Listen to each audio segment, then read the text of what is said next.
Campsites are great, especially if you're a caravanner. But you're not a caravanner, you're a motorhomer. You're independent and you can stay just about anywhere, including somewhere like this, just at the side of the road. This is called wild camping and it's great. Why? Well, it's peaceful, it's quiet, and there are magnificent vistas in almost all directions. But if this is just a little bit too wild for you, how about staying in a pub like this? I've parked up at loads of pubs. Sometimes I have a drink, sometimes I have a meal, and sometimes I don't have anything at all. But I always speak to the landlord or the landlady and I ask them, is it okay if I spend the night in my motorhome in your car park? And you know, I haven't had one refusal, not one. If even staying in a pub car park is a little too adventurous for you, how about something like this? A certificated site or certificated location, depending on which club you belong to. These are often farmers' fields. The advantage is that they're quiet, peaceful. Look at it, gorgeous. The disadvantage for some people is that there are very few, and in some cases zero, facilities. But really, you're a motorhomer. You don't need the facilities, you've got them all on board. The great thing is, as I say, the peace and quiet. In fact, your nearest neighbours are likely to be cows. Moo! Moo! See you in the morning.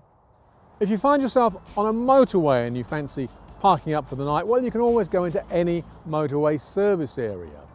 Perhaps not this one, because it really is very busy and there are loads of trucks, which I suspect would give you a bit of a disturbed night. The other disadvantage of staying in a motorway service area is the cost. It'll cost you at least £20, and if for some reason you forget to pay, you may end up with a bill for as much as £90 as a penalty charge. Here's an idea. If you see someone who's got a motorhome or a caravan or even a folding camper in their driveway, then why not? Go and ask them if they mind if you do spend the night outside their house. Can't do any harm. Excuse me. Hello, can I help you? notice you've got a folding camper. Yes. How do you do, by the way? Yeah. Wait a minute. You're Andy Harris, aren't you? I am Andy Harris indeed. Amazing. Nice to meet you. Yeah. Your name is? Lynn. How do you do? How do you do? Now, normally I don't take much interest in folding campers, but in this case, I'm wondering if you'd mind if I spent the night in my motorhome outside your house. Well, I wouldn't object. I don't think the neighbours would mind, but just in case we need to use a car, I don't think we will, but down there, just a little further down by the fence, it might be just a bit more convenient. That's a little more level as well, yes, actually. Yes, I think it would be better there. And as long as you're not going to stay a fortnight. I'm going to stay just the night, just yeah, the one night. Fine. As far as I'm concerned, it'll That's be fine. absolutely fantastic. Yeah, okay. Thank you very much. Okay, bye-bye then. Would you like a cup of tea and some toast or something? Toast? Yeah. Why not? Lynn, count me in. Which way do we go? Through the front door.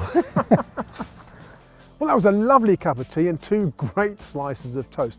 And that's the sort of thing that happens to you when you go wild camping. If you like the idea, then a good place to start is with a directory like this. There are literally hundreds of places in here where they actually want you to go and spend the night, and they won't charge you a penny. Look on the internet, and there's a forum all about wild camping as well, with loads of information and lots of tips and useful advice. I've been wild camping all over Europe, from Istanbul in the east to Portugal in the west and way up north to the North Cape of Norway. I've had some fantastic times and I've got some great memories. And I think I'm going to put some of them on our Facebook page. If you've been wild camping and you've got things you'd like to share with us, then why don't you do exactly the same? I look forward to seeing them.